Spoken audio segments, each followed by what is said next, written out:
भारत में 9 टाइप की होती है प्लेट्स व्हीकल के लिए। फर्स्ट, व्हाइट प्लेट किसकी होती है? प्राइवेट व्हीकल के लिए। येलो होती है कमर्शियल के लिए। ग्रीन होती है इलेक्ट्रिक कार्स के लिए। ब्लू होती है फॉरेन डिप्लोमेट्स के लिए।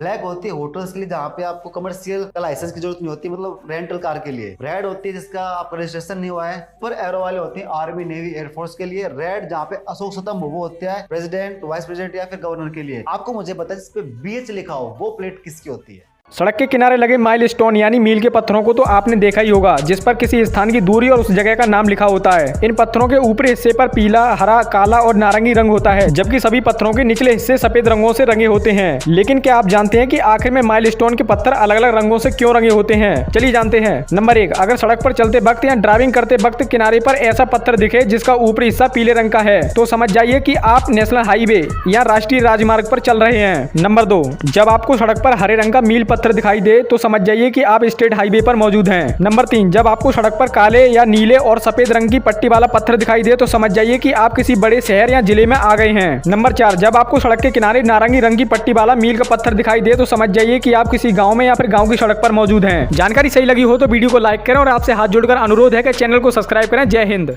तो मास्टरमाइंड ऑफ जीके एक बार फिर से आप लोग का स्वागत है मास्टरमाइंड ऑफ जीके में। फ्रेंड्स, आज इस वीडियो में बिहार सिपाही चालक परीक्षा के लिए टोटल 100 प्रश्नों का मास्टर वीडियो लेकर आए हैं फ्रेंड्स, जिसमें आपका खास करके डीजल इंजन और पेट्रोल इंजन से ज़्यादा प्रश्न देखने को मिलेगा फ्रेंड्स। साथ साथ में आपका कुछ महत्वपूर्ण ट्रैफिक और मोटर अधिनियम से भी प्रश्न शामिल किया गया है। तो ये फ्रेंड्स जितने भी अभ्यर्थी हैं जो इस बार बिहार सिपाही चालक परीक्षा 2025 का फॉर्म भरें और तैयारी में लगे हुए हैं फ्रेंड्स, उनके लिए वीडियो बहुत ज़्यादा इंपॉर्टेंट होने वाले हैं। तो आप लोग पूरा वीडियो जरूर देखिएगा फ्रेंड्स, और इसका पीडीएफ भी आप लोग को दे दिया जाएगा। इसके पहले वाला पीडीएफ भी आपका व्हाट्सएप ग्रुप में दे दिया गया फ्रेंड्स। व्हाट्सएप ग्रुप का लिंक इस वीडियो के नीचे डिस्क्रिप्शन में दिया हुआ है, जहाँ पर सभी बिहार सिपाही चालक परीक्षा के अभ्यर्थी उसमें जुड़े हुए हैं, उससे आप लोग जुड़ जाइएगा। ये पीडीएफ भी आप लोग को उसमें प्रोवाइड करा दिया जाएगा फ्रेंड्स। इस वीडियो को बनाने में काफ़ी मेहनत लगा है फ्रेंड्स, तो कम से कम 1000 लाइक आप लोग जरूर करिएगा। और जो भी स्टूडेंट चैनल पर पहली बार विजिट कर रहे हैं, चैनल को सब्सक्राइब कर बेल आइकन को दबा दीजिए फ्रेंड्स। अब वीडियो को लाइक नहीं किए फ्रेंड्स तो चलिए लाइक कर दिए। इस वीडियो में काफ़ी मेहनत लगी फ्रेंड्स, इसलिए आशा करते हैं कि इसमें ज़्यादा लाइक मिलना चाहिए। तो चलिए फ्रेंड्स, आप लोग गेस करते भी चलिएगा। बहुत ही ज़्यादा इंपॉर्टेंट वीडियो है, आप लोग शुरू से लेकर लास्ट तक वीडियो को जरूर देखिएगा। आपका पहला सवाल आप लोग के सामने है फ्रेंड्स, सभी को डिस्क्राइब करते हुए बताते चलेंगे फ्रेंड्स, ताकि आपको समझ में आ जाए। आज का पहला सवाल आप लोग के सामने है फ्रेंड्स, नॉकिंग अधिक किस इंजन में होती है? नॉकिंग किस में सबसे ज़्यादा होती है, पेट्रोल इंजन या डीजल इंजन में, या दोनों में समान या किसी में नहीं?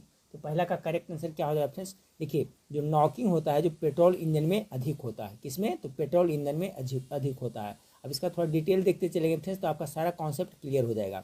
नॉकिंग जिसे पिंगिंग या डेटोनेशन भी कहते हैं, जो नॉकिंग है फ्रेंड्स उसको क्या कहा जाता है? पिंगिंग या डेटोनेशन भी कहते हैं। उन इंजनों में अधिक होती है जो स्पार्क इग्निशन यानी एसआई इंजन होते हैं, जैसे कि पेट्रोल इंजन, यानी जिसमें स्पार्क से होता है दहन फ्रेंड्स, ठीक है, स्पार्क इग्निशन होता है, उसमें नॉकिंग ज़्यादा होती है। तो पेट्रोल इंजन में क्या होगा? ज़्यादा होगा।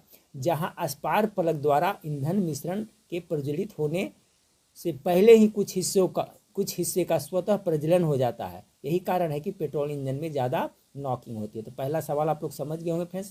पहला सवाल क्या था कि नॉकिंग अधिक किस इंजन में होती है? तो इस टाइप का क्वेश्चन आएगा फ्रेंड्स, तो आँख मूंद करके आप क्या मारिएगा? पेट्रोल इंजन में मारिएगा। ठीक है फ्रेंड्स, इसका पीडीएफ भी मैं दे दूंगा आप लोग को ग्रुप में। दूसरा सवाल आपका है फ्रेंड्स कि BSFC किस इंजन में कम होती है? ठीक है फ्रेंड्स, पेट्रोल इंजन में कम होती है या तो डीजल इंजन में? BSFC क्या है फ्रेंड्स, इसके बारे में मैं डिटेल बताऊंगा। तो दो का करेक्ट आंसर क्या हो जाएगा फ्रेंड्स? ये देखिए, डीजल इंजन में कम होती है। BSFC क्या है फ्रेंड्स? जो आपका डीजल इंजन में क्या होती है? कम होती है। अब इसका डिटेल थोड़ा सा देख लेते हैं फ्रेंड्स, इसका फुल फॉर्म क्या होता है ये भी देख लें। BSFC यानी ब्रेक स्पेसिफिक फ्यूल कंजम्पशन, इसका फुल फॉर्म होता है। ठीक है friends, brake specific fuel consumption होता है इसका फुल फॉर्म BSFC का। डीजल इंजन में कम होती है, स्पष्ट से लिखा हुआ फ्रेंड्स कि एक डीजल इंजन में कम होती है, क्योंकि डीजल इंजन में गैसोलीन पेट्रोल इंजनों की तुलना में अधिक कुशल होते हैं। ब्रेक स्पेसिफिक फ्यूल कंजम्पशन होता है। ठीक फ्रेंड्स, यहाँ क्वेश्चन क्या था आपका कि BSFC किस इंजन में कम होती है? तो आपका डीजल इंजन में कम होती है। BSFC का फुल फॉर्म भी आप लोग याद रखिएगा। तीसरा नंबर सवाल आप लोग के सामने, देखिए सबका आंसर इसी में दे दें फ्रेंड्स, ताकि पीडीएफ में जब आप लोग को दूं तो फिर मुझे दोबारा आंसर इसमें डालना ना पड़े। तीसरा नंबर सवाल है अधिक आरपीएम पर कौन सा इंजन काम करता है। आरपीएम, आरपीएम का फुल फॉर्म भी पूछा जाएगा फ्रेंड्स, एग्जाम में हो सकता है। तो रेवोल्यूशन पर मिनट होता है इसका, ठीक है। आरपीएम का फुल फॉर्म पहले भी पढ़ा चुका हूँ। तो कह रहा अधिक आरपीएम पर कौन सा इंजन काम करता है। पेट्रोल इंजन की, डीजल इंजन की, दोनों समान या कोई नहीं। तो 3 का जो करेक्ट आंसर होगा friends petrol engine. Petrol engine है जो अधिक आरपीएम पे काम करता है। ठीक है फ्रेंड्स, इसका डिटेल थोड़ा सा देख लेते हैं तो आपका सारा कॉन्सेप्ट क्लियर होगा। कह रहा है फ्रेंड्स अधिक आरपीएम पर पेट्रोल इंजन काम कर सकता है। डीजल इंजन गैसोलीन की तुलना में धीमा जलता है और डीजल इंजन में एक आंतरिक अंतर्निहित सीमा होती है जो उनके आरपीएम को सीमित करती है। वही पेट्रोल इंजन स्पार्क प्लग का उपयोग करते हैं और यांत्रिक सीमाओं के कारण उच्च आरपीएम तक पहुंच सकते हैं। ठीक है, तो समझ गए। इसमें देखिए, इसमें जो पेट्रोल इंजन में क्या होता है, स्पार्क प्लग लगा होता है। क्वेश्चन भी ऑब्जेक्टिव में आएगा कि स्पार्क प्लग कौन सा इंजन में लगा होता है, तो आपका पेट्रोल इंजन में लगा होता है, डीजल इंजन में नहीं लगा होता है। तो क्वेश्चन क्या था फ्रेंड्स कि अधिक आरपीएम पर कौन सा इंजन काम करता है, तो पेट्रोल इंजन इसका करेक्ट आंसर हो जाएगा। अगला सवाल 4 नंबर सवाल देखिए, बहुत ज़्यादा इंपॉर्टेंट वीडियो है फ्रेंड्स, इसलिए एक भी प्रश्न को स्किप नहीं करना है।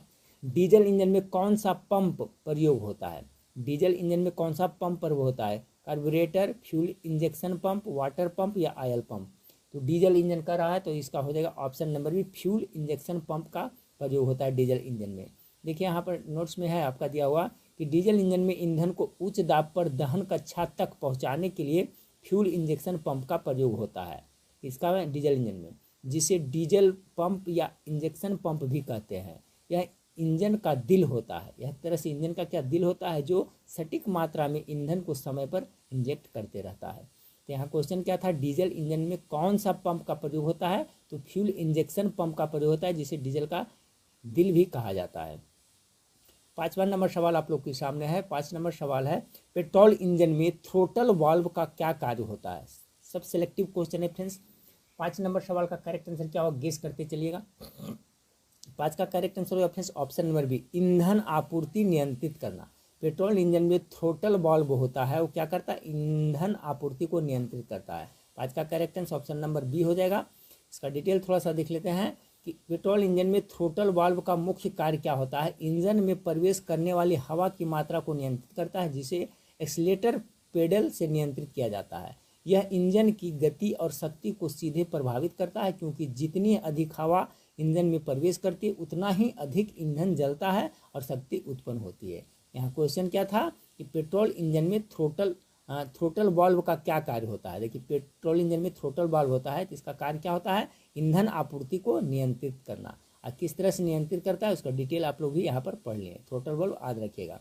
6ठा नंबर सवाल आप लोग के सामने है कि डीजल इंजन का थर्मल दक्षता पेट्रोल इंजन से क्या होता है। देखिए, जो डीजल इंजन है उसका थर्मल दक्षता होता है पेट्रोल इंजन से कम होगा, अधिक होगा, गेस करिए 6 का।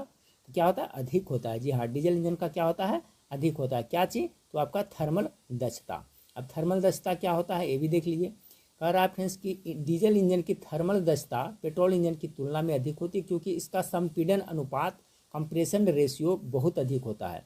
ठीक है, इसमें संपीड़न से होता है ना फायरिंग, तो जिससे ईंधन की खपत कम होती है और ऊर्जा अधिक निकलती है। इसके अलावा डीजल इंजन में थ्रॉटल वाल्व नहीं होता है जिससे हवा का प्रवाह को नियंत्रित नहीं किया जाता है और यह कम वायु ईंधन अनुपात पर काम करता है जो पंपिंग हानियों को कम करता है। ठीक है, तो यहाँ पर क्या है, डीजल इंजन का थर्मल दक्षता पेट्रोल से क्या होती है, अधिक होती है। याद रखिएगा हमेशा, इसका जो है आपका डीजल इंजन का थर्मल दक्षता है जो फ्रेंड्स पेट्रोल इंजन से क्या होता है, हमेशा अधिक होता है। तो 6 का करेक्ट आंसर हो जाएगा वो। ठीक है, अगला सवाल आपका है 7 नंबर सवाल। 7 नंबर सवाल आपका है फ्रेंड्स कि पेट्रोल इंजन में डिटोनेशन किस कारण होता है। अभी हम शुरू वाला क्वेश्चन में डिटोनेशन के बारे में बताए थे फ्रेंड्स, किस कारण से होता है। तो 7 का हो जाएगा फ्रेंड्स अधिक टेम्परेचर के कारण। अगर टेम्परेचर बढ़ जाता है फ्रेंड्स तो उसमें डिटोनेशन होता है। ठीक है, तो नॉकिंग कर सकते हैं इसे। तो पेट्रोल इंजन में डिटोनेशन किस कारण से होता है, तो यहाँ पर आपका कम संपीड़न भी नहीं होगा, ईंधन की कमी नहीं, उच्च गति भी नहीं होगा, अधिक तापमान के कारण डिटोनेशन होता है। अब देख लेते हैं यहाँ पर डिटोनेशन के बारे में थोड़ा थोड़ा।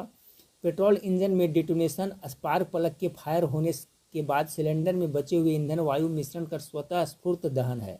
यह एक अनियंत्रित और तेज जलने की प्रक्रिया है जो आमतौर पर बहुत अधिक गर्मी और दबाव के कारण होती है और इंजन में नॉकिंग या पिंगिंग जैसी आवाज़ पैदा करती है जो इंजन के लिए हानिकारक हो सकती है। तो यहाँ पर देखिए क्या है फ्रेंड्स, अधिक है ना आपका तेज जो आपका टेम्परेचर बढ़ने से होता है हो जाता है, यानी में तेज जलने की प्रक्रिया है जो आमतौर पर बहुत अधिक गर्मी और दबाव, ठीक है फ्रेंड्स, यहाँ कह रहा है गर्मी यानी टेम्परेचर।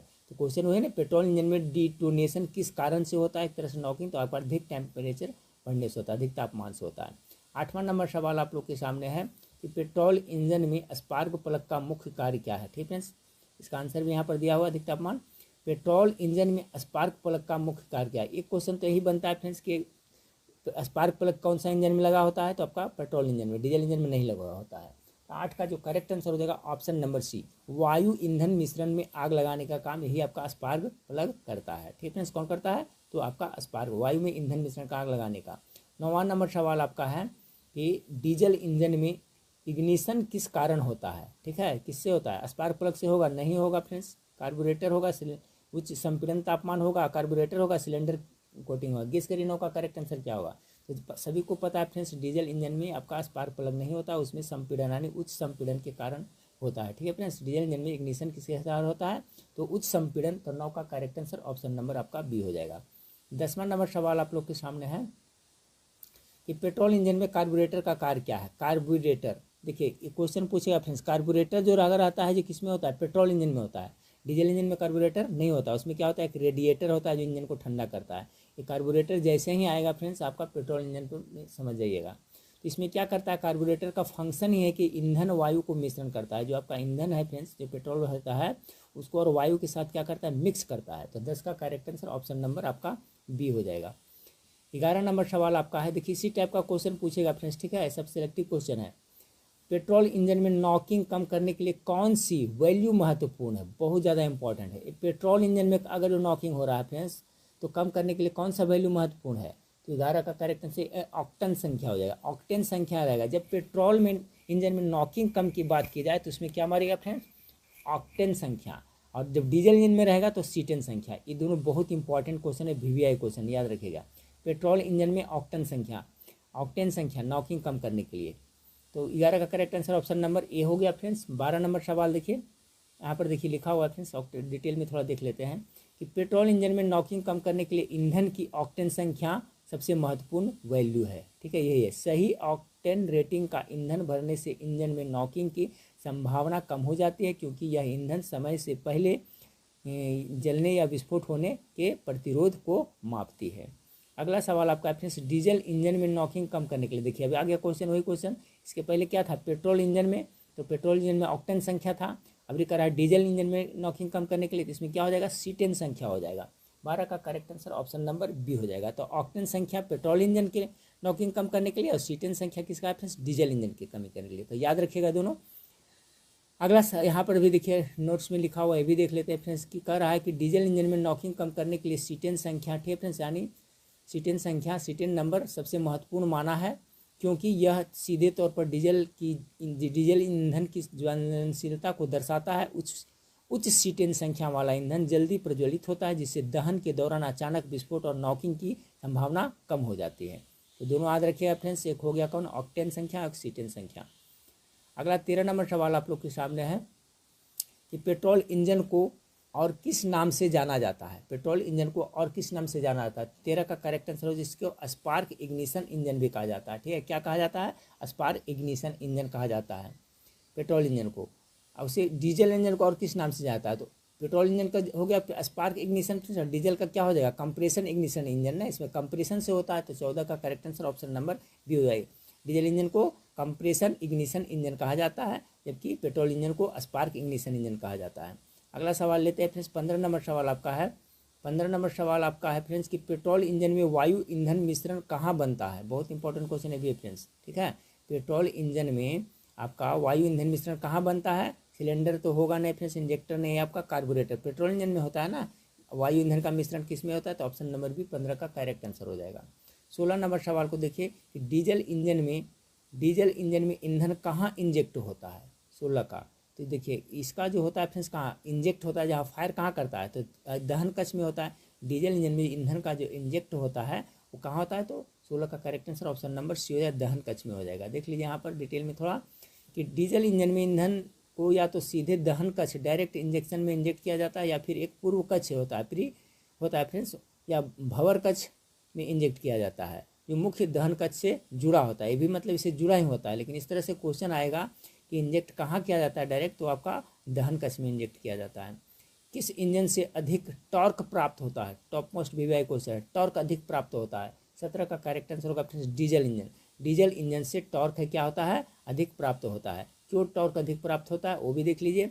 डीजल इंजन से अधिक टॉर्क प्राप्त होता है क्योंकि उनमें उच्च संपीड़न अनुपात होता है। ठीक है फ्रेंड्स, उसमें क्या होता है, हाई संपीड़न अनुपात होता है, वही कारण से जो उच्च दहन गति और ऊर्जा घनत्व प्रदान करता है, जिससे भारी भारों को खींचने के लिए आवश्यक प्रारंभिक त्वरण मिलता है। इतना याद रखिएगा, टॉर्क है जो फ्रेंड्स डीजल इंजन से अधिक प्राप्त होता है। क्वेश्चन क्या, किस इंजन में से अधिक टॉर्क प्राप्त होता है, तो डीजल इंजन से। पेट्रोल इंजन में कौन सा भाग नहीं होता है, चलिए गेस कीजिए। Piston, crankshaft, spark plug, fuel injector, कौन इसमें है जो आपका पेट्रोल इंजन में नहीं होता है। तो गेस कर लिए होंगे आप लोग फ्रेंड्स 18 नंबर सवाल का। तो देखिए फ्यूल इंजेक्टर है जो इसमें नहीं होता है। ठीक है friends, fuel injector petrol engine में नहीं होता है। तो 18 का correct answer option number D हो जाएगा। चलिए अगला फ्रेंड्स आपका 19 नंबर सवाल आपका है कि किस इंजन का रख रखाव सस्ता होता है। सस्ता किसका होगा, पेट्रोल इंजन का, डीजल इंजन का। देखिए इस तरह से आसान क्वेश्चन भी कंफ्यूज नहीं होइएगा। आपको लोग लग रहा होगा पेट्रोल तो नहीं है इसका, जो सस्ता रख, हाँ पेट्रोल ही वाला होगा फ्रेंड्स, 19 का, डीजल इंजन नहीं होगा। 19 का करेक्ट आंसर है पेट्रोल इंजन का रख रखाव है जो क्या होता है फ्रेंड्स, थोड़ा सस्ता होता है डीजल इंजन की अपेक्षा। पेट्रोल इंजन में वाल्व की संख्या सामान्यतः कितनी होता है, ये बहुत इंपॉर्टेंट फ्रेंड्स। जो पेट्रोल इंजन होता है ना उसमें वाल्व की संख्या देखा जाए तो कितना होता है, 2 से 4 होता है।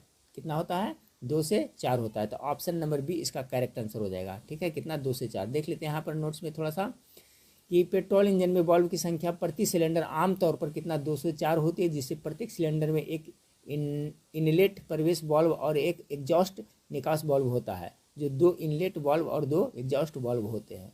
इस तरह का क्वेश्चन अगर एग्जाम में आएगा, हो सकता है पूछ दिया जाए पेट्रोल इंजन में वाल्व की संख्या सामान्यतः कितनी होती है, तो 2 से 4 होती है।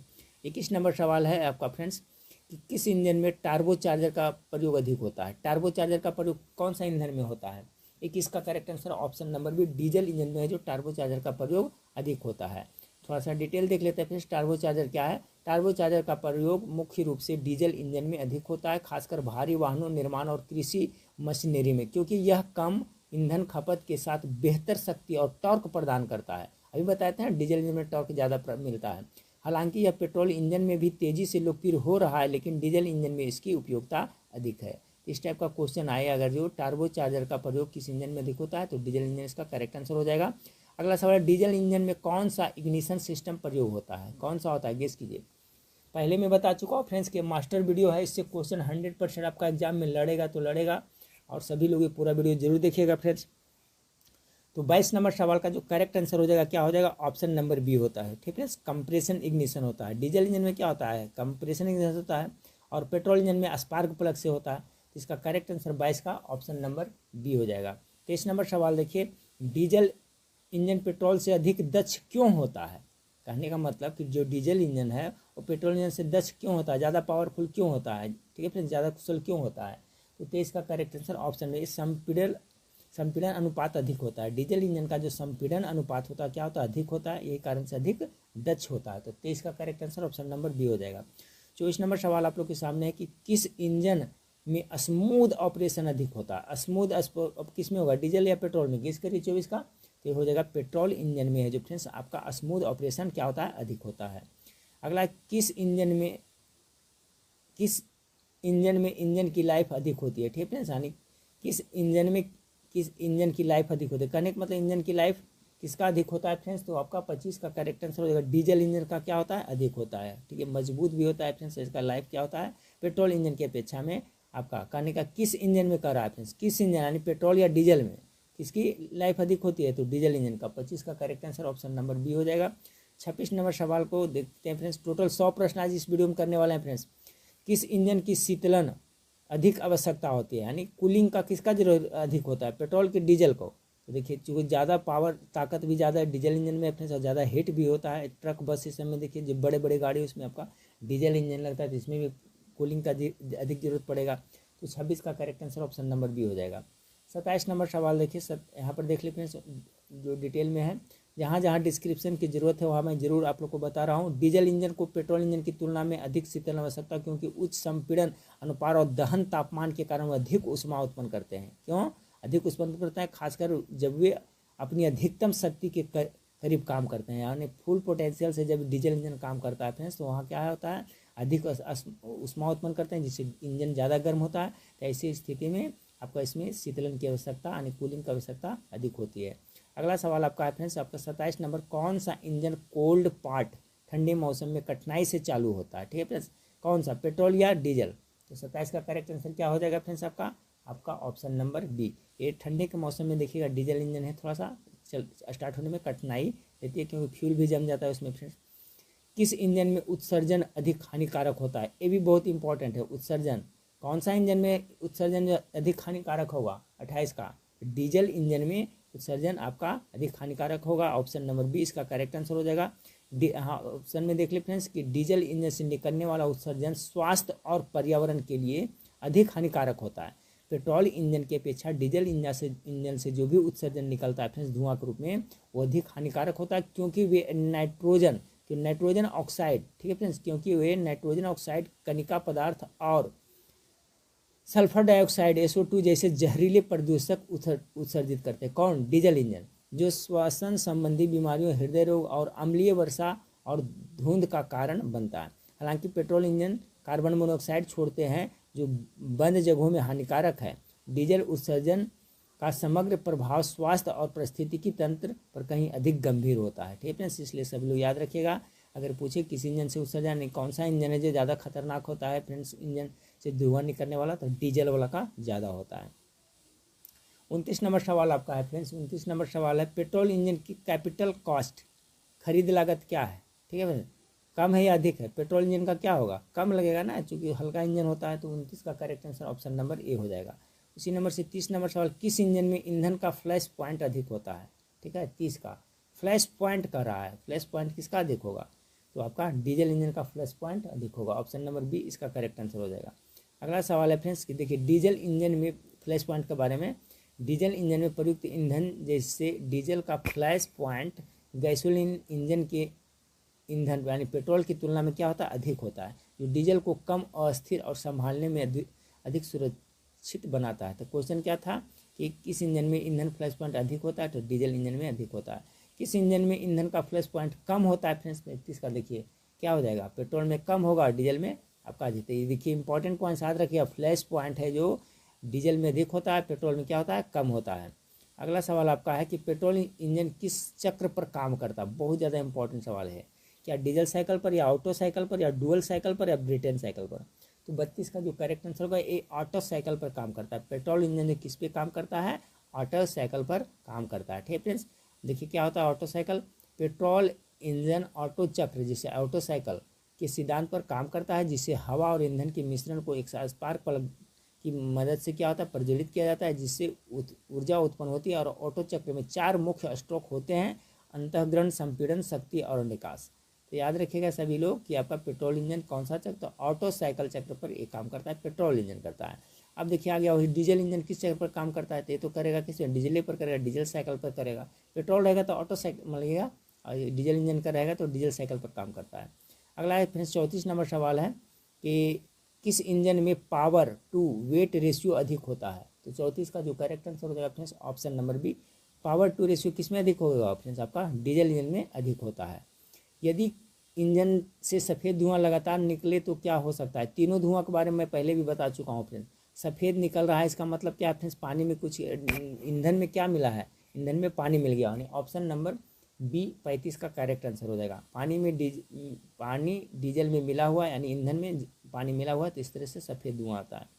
अगला सवाल है इंजन ऑयल का कार्य क्या है? जो इंजन ऑयल होता है, जिस तरह से मोबिल इसको कर सकते हैं फ्रेंड्स, उसका मुख्य कार्य क्या है? कि कल पुर्जों को क्या करता है? स्नेहक के रूप में काम करता है, चिकनाई देता है। 36 का करेक्ट आंसर बी। 37 नंबर सवाल, क्लच प्लेट के खराब होने का मुख्य लक्षण क्या होता है? अगर आपको कैसे पता चलेगा कि क्लच प्लेट ही खराब हो गया? तो ये सब जानना देखिए आप लोग को जरूरी है फ्रेंड्स, क्योंकि जब ड्राइवर बनिएगा बिहार पुलिस में तो गाड़ी के बारे में नॉलेज बहुत ज़रूरी है। 37 का correct answer option number B. Gear बदलते समय क्या आता है? आवाज़ आएगी। क्लच प्लेट खराब रहेगा ना तो गियर बदलते समय इसमें आवाज़ आएगी। अगला सवाल आपका फ्रेंड्स कि डीजल इंजन में प्रयुक्त ग्लो प्लग का मुख्य उद्देश्य क्या है। देखिए ये ग्लो प्लग किस में होता है, स्पार्क प्लग तो किस में होता है फ्रेंड्स, पेट्रोल इंजन में, लेकिन डीजल इंजन में ग्लो प्लग होता है। तो इसका मुख्य उद्देश्य क्या होता है, तो ये होता है ठंडे मौसम में स्टार्टिंग में सहायता करता है, जो स्पार्क प्लग रहता है। अगला सवाल है फ्रेंड्स आपका पेट्रोल इंजन में वैक्यूम एडवांस का प्रयोग क्यों किया जाता है। जो पेट्रोल इंजन होता है उसमें वैक्यूम एडवांस का प्रयोग किया जाता है, तो क्यों किया जाता है। 39 का correct answer option number B. Ignition timing को लोड के अनुसार एडजस्ट करने के लिए वैक्यूम एडवांस का प्रयोग किया जाता है, किसमें, तो पेट्रोल इंजन में। ठीक है फ्रेंड्स, इसको एक दो बार वीडियो देख लीजिएगा फ्रेंड्स, फिर पीडीएफ मिल जाएगा तो आप देख लीजिएगा। ऐसे भी फ्रेंड्स बिहार पुलिस कांस्टेबल का भी 2-3 दिन से मैं प्रैक्टिस सेट नहीं करवा रहा था, अब करवाऊंगा फ्रेंड्स। ठीक है, टाइम नहीं मिल पा रहा था, अभी जीविका का क्वेश्चन डाल रहा था, तो आप लोग टेंशन मत लीजिएगा, आप लोग को एग्जाम तक प्रैक्टिस सेट प्रोवाइड कराता रहूँगा। क्वेश्चन यहाँ था फ्रेंड्स, क्या था आपका, पेट्रोल इंजन में वैक्यूम एडवांस का प्रयोग क्यों किया जाता है। इसका करेक्ट आंसर बता दिया फ्रेंड्स। 39 का correct answer option number B, ignition timing को। ठीक है फ्रेंड्स, का इग्निशन टाइमिंग को लोड के अनुसार एडजस्ट करने के लिए। अगला सवाल आपका है फ्रेंड्स, डीजल इंजन में पायलट इंजेक्शन का उद्देश्य क्या होता है। देखिए जो डीजल इंजन होता है उसमें जो पायलट इंजेक्शन होता है उसका मुख्य उद्देश्य क्या होता है, तो ऑप्शन नंबर बी, नॉकिंग कम करता है। पायलट इंजेक्शन क्या करता है फ्रेंड्स, नॉकिंग को कम करता है। पेट्रोल इंजन में उपयोग होने वाले ऑक्टेन रेटिंग की उच्च वैल्यू का क्या अर्थ है। देखिए पेट्रोल इंजन में ऑक्टेन साइकिल का प्रयोग होता था, तो इसका उच्च वैल्यू का क्या अर्थ है। 41 का correct answer option number, knocking प्रतिरोध अधिक होता है। ठीक है फ्रेंड्स, पेट्रोल इंजन में उपयोग होने वाले ऑक्टेन रेटिंग की उच्च वैल्यू क्या दिखाता है कि नॉकिंग प्रतिरोध अधिक है, इसलिए आपका उच्च वैल्यू दिखाएगा पेट्रोल इंजन में। अगला फ्रेंड्स देखिए यहाँ पर लिखा है आपका डिटेल में कि पेट्रोल इंजन में उच्च ऑक्टेन रेटिंग का अर्थ है कि ईंधन में ऑटो इग्निशन यानी अचानक प्रज्वलन की प्रति अधिक प्रतिरोध है, यानी यह कम दबाव में स्वः प्रज्वलित नहीं होगा। इससे इंजन में होने वाले इंजन नॉकिंग या खटखटाहट कम होती है, जिससे इंजन का प्रदर्शन बेहतर होता है। तो यहाँ क्वेश्चन क्या था फ्रेंड्स, नॉकिंग प्रतिरोध अधिक होता है, यानी पेट्रोल इंजन में उपयोग होने वाले ऑक्टेन रेटिंग की उच्च वैल्यू का अर्थ क्या होता है फ्रेंड्स, तो 41 का करेक्ट आंसर बी, नॉकिंग प्रतिरोध अधिक होता है। चलिए फ्रेंड्स आप 42 नंबर सवाल को देखते हैं। 42 नंबर सवाल आपका है, पेट्रोल इंजन में सुपर चार्जर का प्रयोग किस लिए होता है। तो 42 का जो करेक्ट आंसर होगा फ्रेंड्स, अधिक हवा भरने और पावर बढ़ाने के लिए आपका सुपर चार्जर का प्रयोग होता है। डिटेल में थोड़ा सा देख ले कि पेट्रोल इंजन में सुपर चार्जर का मुख्य उद्देश्य इंजन की शक्ति और प्रदर्शन को बढ़ाना या इंजन में प्रवेश करने वाली हवा को संपीड़ित करता है, जिससे दहन कक्ष में अधिक ऑक्सीजन पहुंचती है। अधिक ऑक्सीजन से अधिक ईंधन जलता है और परिणाम स्वरूप इंजन से अधिक शक्ति उत्पन्न होती है। तो इस टाइप का क्वेश्चन आ जाए तो पेट्रोल इंजन में सुपर चार्जर का प्रयोग किस लिए होता है फ्रेंड्स, तो आपका 42 का करेक्ट आंसर अधिक हवा भरने और पावर बढ़ाने के लिए हो जाएगा। चलिए 43 नंबर सवाल आपका, डीजल इंजन में टर्बो चार्जर का क्या कार्य है। 43 नंबर के क्वेश्चन शायद आपको करवा दिए हैं फ्रेंड्स। तो क्या कार्य होता है फ्रेंड्स इसका डीजल इंजन में, तो एग्जॉस्ट ऊर्जा से हवा को संपीड़ित कर सिलेंडर में भेजना, यही आपका डीजल में टर्बो चार्जर का कार्य होता है। अगला है फ्रेंड्स आपका 44 नंबर, पेट्रोल इंजन में नॉकिंग को कम करने के लिए किसका प्रयोग किया जाता है। ये भी बहुत इंपॉर्टेंट है, नॉकिंग कम करने के लिए किसका करेंगे फ्रेंड्स 44 का, तो बताए थे इसमें पेट्रोल में क्या होता है, ऑक्टेन होता है ना, ऑक्टेन साइकिल यानी ऑक्टेन बूस्टर का प्रयोग करेंगे। 44 का जो करेक्ट आंसर हो जाएगा ऑप्शन नंबर आपका ए हो जाएगा। 45 नंबर सवाल आपका देखिए फ्रेंड्स, डीजल इंजन में common rail director injection CRDI का मुख्य लाभ क्या है। डीजल इंजन से संबंधित है कि डीजल इंजन में कॉमन रेल डायरेक्टर इंजेक्शन, इसको शॉर्ट फॉर्म है SRDI का मुख्य लाभ क्या है, तो 45 का correct answer option number C, बेहतर एटोमाइजेशन और कम प्रदूषण के लिए आपका CRDI का मुख्य प्रयोग किया जाता है डीजल इंजन में। ठीक है, कॉमन रेल डायरेक्टर इंजेक्शन किसमें, तो आपका डीजल इंजन में बेहतर एटोमाइजेशन और कम प्रदूषण के लिए। अगला सवाल आपका फ्रेंड्स कि पेट्रोल इंजन का थ्रॉटल बॉडी किससे नियंत्रित होती है। जो पेट्रोल इंजन का थ्रॉटल बॉडी होता है वो किससे नियंत्रित होता है, ये एक्सेलरेटर पैडल से होता है। ठीक है, जो एक्सेलरेटर होता है ना, एक्सेलरेटर पैडल से ये नियंत्रित होता है। 46 का correct answer option number A हो जाएगा। 47 नंबर सवाल देखिए, 47 नंबर सवाल यहाँ पर दिया हुआ फ्रेंड्स, पढ़ लेते हैं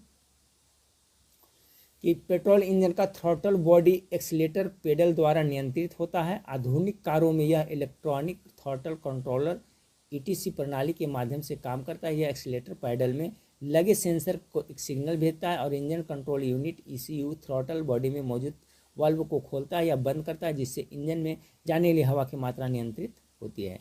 क्वेश्चन क्या था, पेट्रोल इंजन का थ्रॉटल बॉडी किससे नियंत्रित होती है फ्रेंड्स, तो इसका करेक्ट एक्सीलेटर पैडल से होती है। जितना एक्सीलेटर कम दीजिएगा कम होगा, ज़्यादा दीजिएगा तो ज़्यादा होगा। 47 नंबर सवाल आपका है, 47 नंबर सवाल आपका है फ्रेंड्स कि डीजल इंजन में इग्निशन डिले अधिक होने का क्या परिणाम है।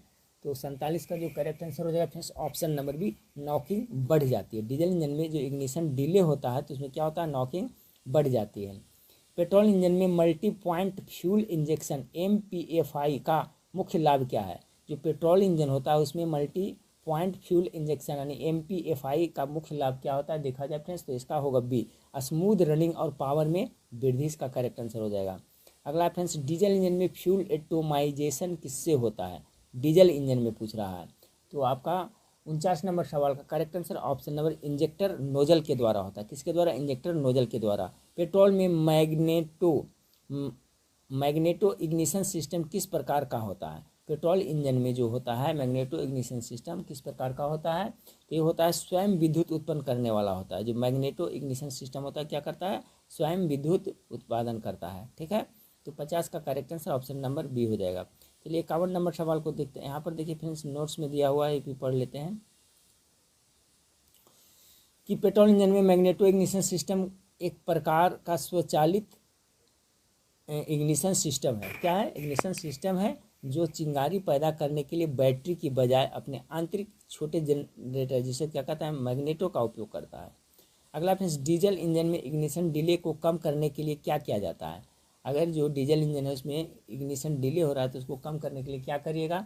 उस उच्च सीटेन संख्या वाला ईंधन का प्रयोग करेगा। पहले बता चुका हूँ फ्रेंड्स, ऑटेन संख्या, ऑटेन साइकिल होता है पेट्रोल इंजन में और डीजल में होता है क्या फ्रेंड्स? सीटेन साइकिल होता है।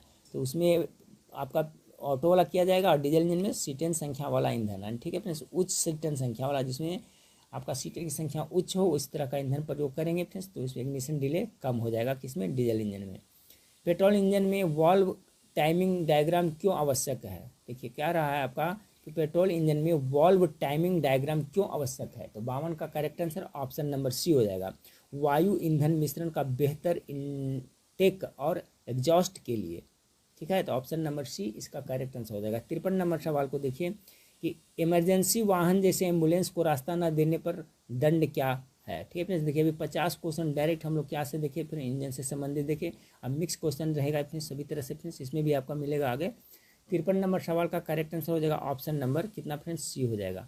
कह रहा है आपका कि इमरजेंसी वाहन जैसे एम्बुलेंस को रास्ता नहीं दीजिएगा, पकड़ में आ जाइएगा तो आपका 10,000 रुपया तक का जुर्माना लगाया जा सकता है। रेड लाइट जंप करने पर जुर्माना कितना होता है फ्रेंड्स? इसका आंसर भी आप लोग को दे दिया। तो रेड लाइट को सिग्नल को क्रॉस करिएगा ज़बरदस्ती तो 5,000 रुपया का आपका जुर्माना लग सकता है। अगला सवाल आपका है फ्रेंड्स, अगला सवाल आपका है कि बिना बीमा के वाहन चलाने पर जुर्माना क्या होता है? अगर जो आप इंश्योरेंस गाड़ी का नहीं करवाए हैं तो क्या जुर्माना लगेगा? तो आपका ऑप्शन नंबर सी लगेगा फ्रेंड्स, 2,000 रुपया और 3 माह तक का जेल हो सकता है। 56 नंबर सवाल है आपका, वाहन का पंजीकरण कितने वर्षों तक वैध होता है? कोई भी वाहन है तो उसका अगर जो रजिस्ट्रेशन होता है तो उसका रजिस्ट्रेशन का था ना फेल हो गया था, यानी 15 वर्ष तक वैलिड रहता है, उसके बाद क्या रजिस्ट्रेशन फेल हो जाता है। 56 का करेक्ट आंसर बी हो जाएगा। 57 नंबर सवाल आपका है कि PUC प्रमाण पत्र का संबंध है। देखिए PUC किससे संबंधित है फ्रेंड्स? पोल्यूशन अंडर कंट्रोल होता है तो इस सर्टिफिकेट, तो अंडर कंट्रोल सर्टिफिकेट यानी 57 का जो correct answer option number C प्रदूषण नियंत्रण से होता है। PUC यानी क्या हुआ? प्रमाण पत्र का संबंध, PUC मतलब हो गया पोल्यूशन वाला ना, तो प्रदूषण से हो जाएगा, नियंत्रण से। देखिए यहाँ पर आपका लिखा हुआ है फ्रेंड्स आपका कि PUC का मतलब प्रदूषण नियंत्रण, पोल्यूशन अंडर कंट्रोल। अगला है फ्रेंड्स मोटर वाहन अधिनियम। देखिए धारा से इस क्वेश्चन जरूर आपको पूछा जाएगा फ्रेंड्स, तो इससे देख लेते हैं 10-15 क्वेश्चन। मोटर वाहन अधिनियम धारा 185 का संबंध किससे? फटाफट देखिएगा फ्रेंड्स, ये सब पहले भी बता चुके हैं। तो 185 यानी कि आपका पी करके, शराब पी करके वाहन चलाना इससे संबंधित है, धारा 185। अगला सवाल आपका है फ्रेंड्स, किस इंजन का स्पेसिफिक आउटपुट अधिक होता है? बताइए, पेट्रोल का या डीजल का? 59 नंबर सवाल। तो जान लिया स्पेसिफिक आउटपुट देखिएगा तो आपका पेट्रोल इंजन होता है। इसमें क्या फ्रेंड्स पिकअप भी बहुत जल्दी पकड़ता है, पावर भी ज़्यादा होता है, पावर ज़्यादा नहीं कह सकते फ्रेंड्स, इसमें मतलब फास्ट होता है इसमें। 59 का correct answer option number A होता है। ऑप्शन है पेट्रोल इंजन में स्पेसिफिक आउटपुट क्या होता है? अधिक होता है। अगला है भारत में वाहन सड़क के किस ओर चलाना अनिवार्य है? अगर आप भारत में है फ्रेंड्स या बिहार में जहाँ भी हैं आपका सड़क के, तो वाहन कहाँ चलाइएगा? दाईं की बाईं ओर? तो हम लोग कहाँ चलाते हैं? बाईं साइड पकड़ के चलते हैं ना। उसी तरह से कह रहा है फ्रेंड्स अगला सवाल कि ओवरटेकिंग सामान्यतः किस ओर करनी चाहिए? तो बाईं या दाईं से? तो ओवरटेकिंग बाईं से करिएगा, हो नहीं सकता है, यानी दाएं से होता है, ठीक है फ्रेंड्स। अगर बाएं से करते हैं फ्रेंड्स तो आपको खतरा है, क्योंकि सभी लोग बाएं पकड़ के चलते हैं, वो बाएं साइड में आपका फॉल्ट आ जाएगा, इधर से ओवरटेक इधर। जब भी ओवरटेक करना रहता है तो कहाँ से करते हैं हम लोग, दाईं ओर से करते हैं। पीली ट्रैफिक लाइट का अर्थ क्या है? पीली ट्रैफिक लाइट 62 नंबर सवाल का, 62 का करेक्ट आंसर ऑप्शन है सावधान होकर रुकने की तैयारी करें, ठीक है फ्रेंड्स। पीली लाइट में नहीं, सावधान हो जाए, रुकने की तैयारी करें, आगे चल के वो लाल हो जाएगा, ठीक है फ्रेंड्स। एंड धीरे धीरे जाइए। अगला सवाल आपका है फिर, सड़क पर लाल त्रिकोण चिन्ह किसका संकेत है? देखिए इस टाइप का क्वेश्चन पक्का पूछेगा। क्या ये सूचना दे रहा है एक तरह से, या चेतावनी दे रहा है, या आदेश दे रहा है, या पार्किंग दे रहा है? तो 63 में याद रखिएगा, जब भी लाल त्रिकोण रहेगा तो एक क्या हो जाता है, चेतावनी का संकेत है। Option number B correct answer हो जाएगा। हेलमेट पहनना अनिवार्य है, ठीक है। हेलमेट पहनना किसका? केवल चालक के लिए, केवल पिछले सीट वाले के लिए, चालक और पिछला सवार दोनों को, केवल ट्रैफिक पुलिस के सामने? तो क्या होगा फ्रेंड्स, जब भी आपका जो हेलमेट पहनता है वो कौन, तो आपका चालक जो चला रहा है बाइक वो उसको ही पहनना है। पीछे पर जो सवार, जैसे पटना में, दिल्ली महानगर में देखिएगा फ्रेंड्स, दो आदमी बैठा तो दोनों को हेलमेट पहनना अनिवार्य, नहीं तो चालान कट जाता है। अगला फ्रेंड्स, धारा 65 नंबर सवाल, धारा 129 किस विषय से संबंधित है? तो 65 का करेक्ट आंसर क्या होगा, गेस करिए। ऑप्शन नंबर सी, हेलमेट से ही संबंधित है फ्रेंड्स। इसी के तहत आपको पैसा लगाया जाएगा। धारा 129 है जो हेलमेट से है। देखो मोटर, यहाँ पर लिखा हुआ है फ्रेंड्स, मोटर वाहन अधिनियम 1988 की धारा 129 दोपहिया वाहन चलाने वाले तथा पीछे बैठने वाले व्यक्ति के सुरक्षात्मक हेलमेट पहनना अनिवार्य किया गया है। इसका करेक्ट आंसर क्या हो जाएगा? ऑप्शन नंबर आपका सी हो जाएगा, ठीक है। सवाल नंबर 65, सवाल का 65 करेक्ट आंसर क्या हो जाएगा? ऑप्शन नंबर सी हो जाएगा। चलिए 66 नंबर सवाल को देखिए। 66 नंबर सवाल आपका है, गाड़ी चलाते समय मोबाइल फ़ोन का प्रयोग तो देखा जाए फ्रेंड्स तो इसको बिल्कुल अनुमति नहीं होता है, यानी पूर्ण तरह से निषेध होता है फ्रेंड्स, ठीक है। गाड़ी चलाते समय फ़ोन का प्रयोग नहीं करना चाहिए, ज़्यादातर तो नहीं करना चाहिए, क्योंकि उससे दुर्घटना घट सकती है। तो इस तरह अगर पूर्णतः अनुमति, केवल कॉल सुनने की अनुमति सिर्फ ग्रामीण क्षेत्र में नहीं, इस टाइप का ऑप्शन रहेगा फ्रेंड्स, तो ऑप्शन नंबर सी मारिएगा, पूर्ण निषेध रहता है। चलिए सी हो गया। इसका करेक्ट आंसर कितना का फ्रेंड्स, हम लोग देखेंगे 66 का। अब देखिए 67 नंबर सवाल को देखते हैं। 67 नंबर सवाल है, हाईवे पर न्यूनतम गति सीमा से कम गति से चलना क्या है? ये हाईवे पर न्यूनतम गति, मान लिया कि वहाँ पर आपका 60 किलोमीटर से चलना है, इतना आपका स्पीड बांधा हुआ है, आप कम चल रहे हैं, तो क्या होगा? नियम का उल्लंघन होगा, अनुमति है, सुरक्षित है, या आवश्यक है? 60 का है फ्रेंड्स और 50 का चला रहे हैं, तो क्या होगा इसमें हाईवे पर?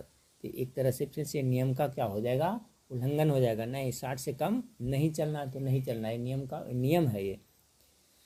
अगला फ्रेंड्स, हॉर्न का प्रयोग कब करना चाहिए? हॉर्न का प्रयोग कब करिएगा? हर समय, ओवरटेक करते समय, या खतरे की स्थिति में, ट्रैफिक सिग्नल पर, बाजार में? जी हाँ, ओवरटेक करते समय भी हॉर्न बजाना चाहिए, और जब लिख रहा है कि आगे धक्का लग सकता है, कुछ भी खतरा की स्थिति, तो वहाँ पर भी हॉर्न का प्रयोग करना चाहिए। 68 का correct answer option number B हो जाएगा फ्रेंड्स। 69 नंबर सवाल को देखिए, स्टॉप चिन्ह किस रंग में लिखा जाता है? स्टॉप चिन्ह किस रंग में लिखा जाता है? तो इसे हो जाता है, देखिए स्टॉप वाला ज़्यादातर लाल में रहता है, ऑप्शन नंबर डी इसका करेक्ट आंसर हो जाएगा 69 का। 70 नंबर सवाल को देखिए फ्रेंड्स, वाहन में लाल ब्रेक लाइट का संकेत क्या है? ठीक है, अगर वाहन है फ्रेंड्स उसमें जो लाल ब्रेक लाइट का क्या संकेत? गाड़ी का दरवाज़ा खुला है? नहीं। गाड़ी पीछे जा रही है? नहीं। गाड़ी ब्रेक लगा रही है? गाड़ी ओवरटेक कर रही है? जी हाँ, ये गाड़ी जब देखिएगा फ्रेंड्स ब्रेक लगाएगा ना तो रेड कलर का ज़्यादा जलेगा, ठीक है। यानी गाड़ी ब्रेक लगा रही है, रात में ये सब का देखा जाता है ज़्यादा फ्रेंड्स, ये रात में तो दिखता नहीं है ना, तो अगर लाल बत्ती जल रहा है, पूरा हाईलाइटेड जल रही है, इसका मतलब आगे वाला गाड़ी क्या कर रही है? ब्रेक लगा रही है। तो 70 का करेक्ट आंसर सी हो जाएगा। 71 नंबर सवाल, मोटर वाहन अधिनियम किस धारा में शराब पीकर वाहन चलाने पर दंड का प्रावधान है? ठीक है फ्रेंड्स, तो 71 का correct answer option number B. Question पहले भी आ चुका है फ्रेंड्स, 185 के तहत आप नहीं कर सकते हैं। मोटर वाहन अधिनियम 130 का क्या प्रावधान है? जो मोटर वाहन अधिनियम 130 क्या कहता है? तो 72 का करेक्ट आंसर हो जाएगा फ्रेंड्स, यातायात पुलिस को लाइसेंस दिखाना, यानी कि कोई भी ट्रैफिक पुलिस है, धारा मोटर अधिनियम 88 के तहत फ्रेंड्स आप धारा 130 के तहत आपको देख सकता है आपका लाइसेंस। धारा 130 के तहत यातायात पुलिस को लाइसेंस दिखाना अनिवार्य है। ठीक है, अगला सवाल आपका फ्रेंड्स, मोटर वाहन अधिनियम की किस धारा में वाहन चलाने के लिए वैध ड्राइविंग लाइसेंस होना अनिवार्य है? कौन सा धारा में कहा गया कि आपके पास एक वैध यानी कि वैलिड ड्राइविंग लाइसेंस होना अनिवार्य है? 73 का करेक्ट आंसर धारा 3 में स्पष्ट रूप से कहा गया फ्रेंड्स, आपके पास में ये आपका लाइसेंस होना जरूरी है। अगला सवाल है मोटर वाहन अधिनियम 1988 किस वर्ष लागू हुआ? बहुत है, ये लागू कब हुआ था फ्रेंड्स? तो आपका जुलाई 89 में हुआ था। ऑप्शन नंबर ए 74 का करेक्ट आंसर हो जाएगा। डेट भी याद रखिए 1 जुलाई कितना फ्रेंड्स? मोटर वाहन अधिनियम 1988 ये है जो 1 जुलाई 1989 में लागू हुआ था। कब? 89 में, याद रखिएगा। बिना पंजीकरण के वाहन चलाना किस धारा में अपराध है? बिना रजिस्ट्रेशन का अगर गाड़ी चला रहे हैं तो कौन सा धारा में आपका अपराध घोषित किया सकता है? तो धारा 39 इसका करेक्ट आंसर हो जाएगा। 75 का करेक्ट आंसर ए हो जाएगा। ठीक है फ्रेंड्स, यहाँ पर देखिए कानून क्या कहता है, ये विद्यार्थी ध्यान से सुन लीजिए। कानून यही कहता है कि मोटर वाहन अधिनियम इतना धारा 39 के तहत सभी मोटर वाहनों का सार्वजनिक सड़कों पर चलने से पहले क्या है? पंजीकृत होना अनिवार्य है। किसके तहत? 39 के तहत।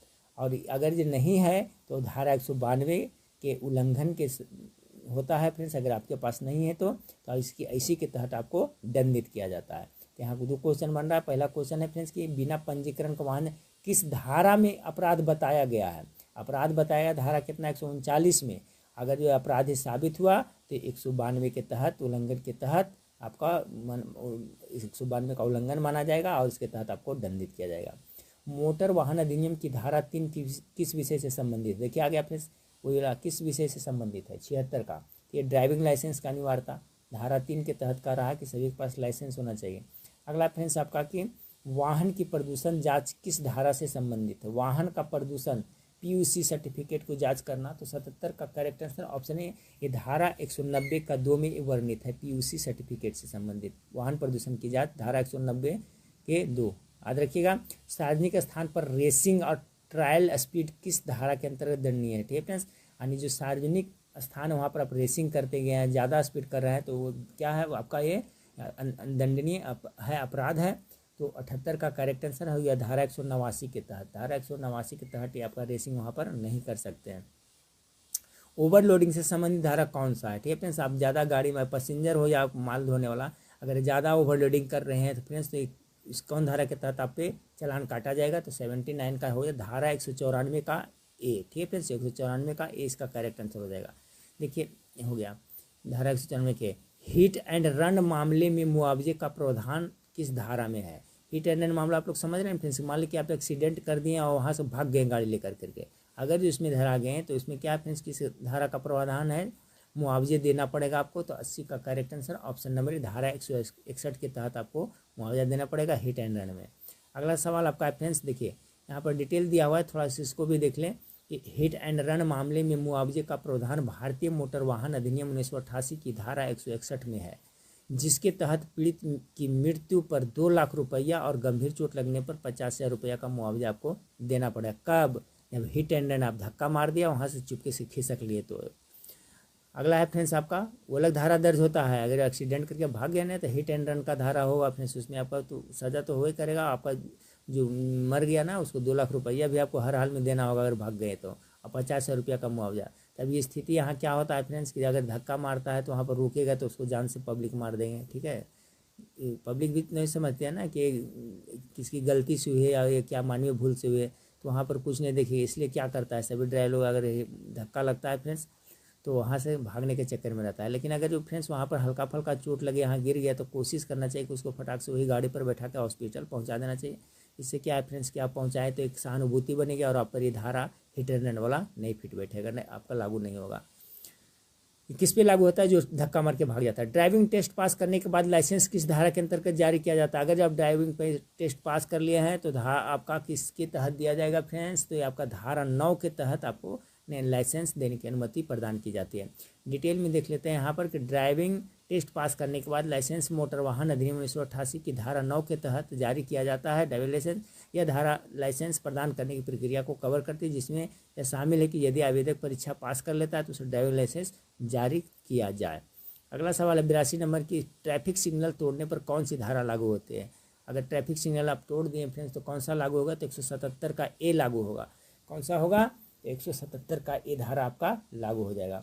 अगला सवाल फ्रेंड्स 83, देखिए यहाँ पर आपका डिटेल दिया हुआ है, पढ़ लें कि ट्रैफिक सिग्नल तोड़ने पर सीधे कोई धारा नहीं बल्कि मोटर वाहन अधिनियम के तहत धारा 177 ए लागू होता है। ठीक है, सीधे कोई नहीं लगता है कि मोटर वाहन अधिनियम उसके तहत 177 ए लागू होता है। इस नियम के उल्लंघन पर पहली बार में 5,000 रुपया और दूसरी बार पकड़ेंगे तो 10,000 रुपये का जुर्माना लगेगा। ये भी आप लोग याद रखिएगा। तो क्वेश्चन क्या था ट्रैफिक सिग्नल तोड़ने पर कौन सा धारा लागू होता है? तो 177 का ए इसमें लागू होता है। ठीक है फ्रेंड्स। अगला है फ्रेंड्स, वाहन में सीटिंग क्षमता से अधिक यात्री बैठाना, वही आ गया फ्रेंड्स ओवरलोडिंग। वाहन में बैठने का है 20 को कैपेसिटी, अब 35 को बैठा लीजिएगा, तो किसके तहत आप कौन सा धारा के अंतर्गत आपको जुर्माना भरना पड़ेगा? 83 का करेक्ट आंसर धारा 194 के ए के तहत ये आपका ओवरलोडिंग वाला है धारा।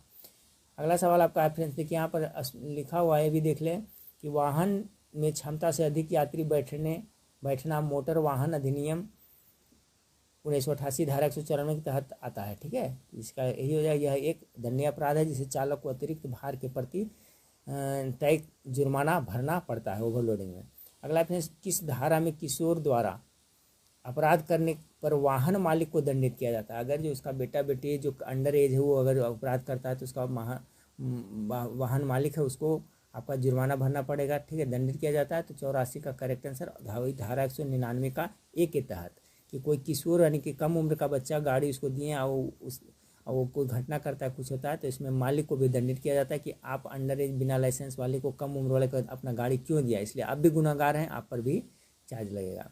मोटर व्हीकल अधिनियम यहाँ पर लिखा हुआ है फ्रेंड्स 2019 में धारा 199 ए जोड़ी गई है। इसमें कहा गया कि यदि कोई किशोर अपराध करता है तो अभिभावक या वाहन मालिक को जिम्मेदार ठहराया जाएगा। जुर्माना के रूप में 2500 रुपया, 3 साल के जेल का प्रावधान है। इससे अलावा गाड़ी का रजिस्ट्रेशन भी रद्द किया जा सकता है। ठीक है फ्रेंड्स, तो इसका करेक्ट आंसर हो गया 84 का ऑप्शन नंबर ए। अब देखिए फ्रेंड्स 85 नंबर सवाल आप लोग के सामने है कि नो पार्किंग चिन्ह कैसा होता है? तो नो पार्किंग का चिन्ह कैसा होता है? 85 का करेक्ट आंसर होगा लाल वृत्त के भीतर पी क्रॉस रहता है। ठीक है, इस तरह से लाल वृत्त रहेगा फ्रेंड्स, यहाँ पर इस तरह से ऐसे आपका पी पर क्रॉस लगा रहता है, तो नो पार्किंग का हो गया। ठीक है फ्रेंड्स, यानी कि पार्किंग रिस्ट्रिक्टेड है, इस तरह से रहेगा, यहाँ पी रहेगा, पार्किंग का अथी रहेगा। अगला है फ्रेंड्स कि मोटर वाहन संशोधन अधिनियम 2019 के अनुसार विस्तृत दुर्घटना रिपोर्ट DAR का मुख्य उद्देश्य क्या है? ठीक है फ्रेंड्स, 86 नंबर सवाल। तो 86 नंबर सवाल का correct answer option number C हो जाएगा। बीमा दावे की प्रक्रिया को तेज करना और पीड़ितों को त्वरित मुआवजा देना। अच्छा सवाल है फ्रेंड्स कि मोटर वाहन संशोधन अधिनियम 2019 के अनुसार विस्तृत दुर्घटना रिपोर्ट DAR का मुख्य उद्देश्य क्या है? 86 का करेक्ट आंसर ऑप्शन नंबर आपका सी हो जाएगा। बीमा दावे की प्रक्रिया को तेज करना और पीड़ितों को क्या त्वरित मुआवजा देना। अगला सवाल आपका है फ्रेंड्स कि बाहर के हॉर्न और साइलेंसर के लिए निर्धारित ध्वनि सीमा यानी नॉइज लिमिट किस कानून के तहत आती है? ठीक है, तो 87 का correct answer option number B पर्यावरण संरक्षण नियम के तहत आता है। ठीक है, क्योंकि इससे ध्वनि प्रदूषण होता है, ज़्यादा आपका हॉर्न में जाने से क्या होगा, ध्वनि, तो पर्यावरण संरक्षण नियम के अंतर्गत आता है। देखिए अच्छा सवाल है, सब फ्रेंड्स टिपिकल सा क्वेश्चन है। अगला फ्रेंड्स, यदि कोई लाइसेंस प्राधिकारी आपके लाइसेंस को रद्द या निलंबित करता है तो आप इस आदेश के विरुद्ध कहाँ अपील कर सकते हैं? 88 का करेक्ट आंसर ऑप्शन निर्धारित अपीलीय प्राधिकरण या अदालत में जाके अपील कर सकते हैं। अगला सवाल आपका है कि वाइपर मोटर का मुख्य कार्य क्या है? जो वाइपर मोटर होता है उसका मुख्य काम क्या होता है? तो क्या करता है, वाइपर ब्लेड को क्या चलाता है, जो वाइपर लगा रहता है फिर जो पानी उनी में साफ करते रहता है शीशा पे, तो वाइपर मोटर इसको चलाने का काम करेगा। जो मोटर है ये क्या करेगा, वाइपर ब्लेड को क्या करेगा, चलाएगा, जो ब्लेड ऊपर में रहता है। DRL day time running light, देखिए फ्रेंड्स आपका इसको क्या कहते हैं, DRL यानी डे टाइम रनिंग लाइट का मुख्य उद्देश्य क्या होता है? 90 का correct answer option number B दिन के समय वाहन की दृश्यता को बढ़ाने के लिए। अगला सवाल आपका है फ्रेंड्स कि बारिश के मौसम में कार के केबिन से सीलन या फफूंद जैसी गंध आने का क्या कारण हो सकता है बारिश के मौसम में? इसका हो जाएगा फ्रेंड्स आपका कहीं से पानी का रिसाव या बंद ऐसी ड्रेन पाइप से। अगला सवाल आपका है फ्रेंड्स कि इंजन में स्लज अर्थात गाढ़े कीचड़ जैसा पदार्थ बनने का मुख्य कारण क्या है? इंजन में कह रहा है गाढ़े कीचड़ जैसा पदार्थ। 92 का correct answer option number B बहुत लंबे समय तक इंजन ऑयल न बदलने से ऐसा होगा। अगला सवाल आपका है फ्रेंड्स कि ब्रेक सिस्टम को ब्लीड करने का क्या अर्थ होता है? देखिए जो ब्रेक सिस्टम उसको ब्लीड करने से क्या अर्थ होता है? 93 का करेक्ट आंसर होगा ब्रेक लाइन में फंसी हुई हवा को बाहर निकालना, इसका अर्थ होता है। अच्छा सवाल है सब। अगला, किसी वाहन के व्हील बेस से क्या मापा जाता है? जो व्हील बेस होता है उससे क्या मापा जाता है कोई भी वाहन का? तो इससे मापा जाता है फ्रेंड्स आगे और पीछे के पहियों के केंद्रकों के बीच की दूरी क्या है। अगला सवाल आपका है फ्रेंड्स कि डिस्क ब्रेक कैलिपर में लगे पिस्टन का क्या काम है? ठीक है, जो डिस्क ब्रेक कैलिपर पे लगे पिस्टन का क्या काम होता है, तो 95 का जो करेक्ट आंसर हो जाएगा option number B, brake pad को ब्रेक डिस्क पर दबाना होता है। ठीक है फ्रेंड्स, ब्रेक पैड को ब्रेक डिस्क पर दबाना। 96 नंबर सवाल आपका है, डिफरेंशियल लॉक का उपयोग कब किया जाता है। 96 का करेक्ट आंसर हो जाएगा फ्रेंड्स ऑप्शन नंबर आपका सी हो जाएगा। ठीक है, डिफरेंशियल लॉक का उपयोग कब किया जाता है, तो जब एक पहिया फिसल रहा है तो दोनों पहियों को समान शक्ति देने के लिए एगो फिरता है, तो उसी में डिफरेंशियल लॉक का प्रयोग किया जाता है। 96 correct answer option number C होगा। देखिए बहुत अच्छा सवाल है डिफरेंशियल लॉक। अगला सवाल आपका है फ्रेंड्स कि 97 के इंजन में वैक्यूम लीक का एक आम लक्षण क्या है। वैक्यूम लीक का आम लक्षण क्या, कैसे लक्षण आपको पता चलेगा, तो इसका हो जाएगा फ्रेंड्स अनियमित और ऊंची आइडलिंग। ठीक है friends, rough and high idle इसका पहचान है, लक्षण है। किसका, इंजन में वैक्यूम लीक होगा तो क्या होगा, अनियमित और ऊंची आइडलिंग होगा। अगला सवाल फ्रेंड्स 98 नंबर सवाल देख लिए इसका हम लोग 97 का देख लिए फ्रेंड्स। 97 का correct answer B 98 number, wheel alignment में टो क्या है। ठीक है फ्रेंड्स, जो व्हील अलाइनमेंट होता है उसमें टो क्या है, तो ऑप्शन नंबर 20 का करेक्ट आंसर होगा पहियों को आगे से अंदर या बाहर की ओर होना। चलिए 99 नंबर सवाल को देखते हैं, ब्रेक फ्लूइड का क्वथनांक उच्च क्यों होता है। बॉइलिंग पॉइंट, क्वथनांक मतलब बॉइलिंग पॉइंट, तो क्यों होता है, तो 99 का correct answer option number C, गर्म होने पर वाष्प बनने व ब्रेक फेल होने से बचाने के लिए होता है। देखिए बहुत है, ब्रेक फ्लूइड का क्वथनांक उच्च क्यों होता है, इसलिए होता है कि गर्म होने पर वाष्प बनने पर ब्रेक फेल हो सकता है, इसके बचाने के लिए। आगे फ्रेंड्स लास्ट सवाल आज का कि इंजन का कंप्रेशन टेस्ट क्या मापता है, तो 100 का करेक्ट आंसर ये प्रत्येक सिलेंडर की दबाव रोकने की क्षमता को मापता है, ऑप्शन नंबर सी इसका करेक्ट आंसर हो जाएगा फ्रेंड्स। तो देखिए 100 प्रश्न था फ्रेंड्स, सभी सिलेक्टिव क्वेश्चन था फ्रेंड्स, वीडियो बनाने में काफ़ी मेहनत लगी फ्रेंड्स। तो आप लोग वीडियो को नहीं लाइक किए तो जाते जाते वीडियो को लाइक कर दिया, और चैनल पर पहली बार विजिट किए तो चैनल को सब्सक्राइब कर लीजिएगा फ्रेंड्स, और व्हाट्सएप ग्रुप से जुड़ जाइएगा। इस वीडियो के नीचे डिस्क्रिप्शन में लिंक दिया हुआ है, आपको प्रैक्टिस सेट और इम्पोर्टेंट क्वेश्चन का PDF भी आप लोग को प्रोवाइड कराया जाएगा। ठीक है फ्रेंड्स, तो चलिए नेक्स्ट वीडियो में फिर मिलते हैं, देखने के लिए थैंक यू, धन्यवाद। Welcome to master mind of GK. एक बार फिर से आप लोग का स्वागत है मास्टर माइंड ऑफ जीके में। फ्रेंड्स आज इस वीडियो में बिहार पुलिस कांस्टेबल ड्राइवर परीक्षा 2025 के लिए 40 टेक्निकल प्रश्न लेकर आए हैं फ्रेंड्स, जिसमें आपको यातायात नियम से, डीजल इंजन से और मोटर अधिनियम एक्ट से संबंधित है। आप लोग की डिमांड पर फ्रेंड्स आप लोगों ने कहा कि अभी जो टेक्निकल क्वेश्चन कराने के लिए फ्रेंड्स, तो इसमें 40 महत्वपूर्ण प्रश्न देखेंगे। जो स्टूडेंट ये पहले प्रैक्टिस सेट पढ़ चुके हैं फ्रेंड्स, वो भी एक बार रिवीजन जरूर करें और देखिए आपका 40 में से कितना सही हो पाता है। आप लोग कमेंट करके हमें जरूर बताइएगा कि 40 प्रश्न में से आप कितना सही कर पाते हैं। इस तरह से फटाफट आप रिवीजन करते जाइए। चैनल पर पहली बार विजिट कर रहे हैं फ्रेंड्स, तो चैनल को सब्सक्राइब कर बेल आइकन को दबा दीजिएगा ताकि महत्वपूर्ण वीडियो का नोटिफिकेशन आपको मिलता रहे। चलिए फ्रेंड्स, तो आज का पहला सवाल है, देखिए 61 नंबर से 100 नंबर तक देखेंगे, जो सभी आपका टेक्निकल क्वेश्चन है। आज का पहला सवाल है फ्रेंड्स कि स्टॉप संकेत का क्या अर्थ होता है। अगर स्टॉप कहीं पर है फ्रेंड्स तो क्या होगा, इस तरह धीरे धीरे चले, आगे बढ़े, पूरी तरह से रुके, मोड़ ले। तो जब स्टॉप लिखा हुआ फ्रेंड्स तो इस तरह से क्या होगा, पूरी तरह से यहाँ पर रुक जाए, यानी कि पहला का करेक्ट आंसर 61 का करेक्ट आंसर क्या हो जाएगा फ्रेंड्स, ऑप्शन नंबर सी हो जाएगा। ठीक है, देखिए यह आमतौर पर चौराहों या रेलवे क्रॉसिंग पर लिख रहता है स्टॉप का अर्थ ही फ्रेंड्स। स्टॉप का मतलब पूरी तरह से आप वहां पर रुक जाएं। चलिए अगला सवाल देखिए आपका 62 नंबर सवाल है, वाहन का बीमा अनिवार्य होता है किस प्रकार का। अच्छा, वाहन का जो बीमा होता है, इंश्योरेंस होता है फ्रेंड्स, वो किस प्रकार का होता है। जीवन बीमा होता है, ट्रेवल बीमा होता है, थर्ड पार्टी बीमा होता है या टायर बीमा होता है। तो वाहन का बीमा अनिवार्य होता है फ्रेंड्स के साथ, तो थर्ड पार्टी का बीमा होगा, अनिवार्य हो जाएगा। ठीक है, यानी आपका 62 का जो करेक्ट आंसर होगा फ्रेंड्स ऑप्शन नंबर बी हो जाएगा। यह बीमा दुर्घटना में तीसरे पक्ष को क्षतिपूर्ति करता है। तो 62 का जो करेक्ट आंसर है ऑप्शन नंबर आपका बी हो जाएगा। 63 नंबर सवाल देखिए, 63 नंबर सवाल आप लोग के सामने है कि मोटर वाहन अधिनियम 2019 में हेलमेट न पहनने पर कितना जुर्माना है। ठीक है फ्रेंड्स, पहले कम था अभी बढ़ गया है, तो 63 का करेक्ट आंसर क्या हो जाएगा फ्रेंड्स, ऑप्शन नंबर बी हो जाएगा। 1000 रुपया आपको हेलमेट नहीं पहनिएगा तो जुर्माना के रूप में भरना पड़ेगा।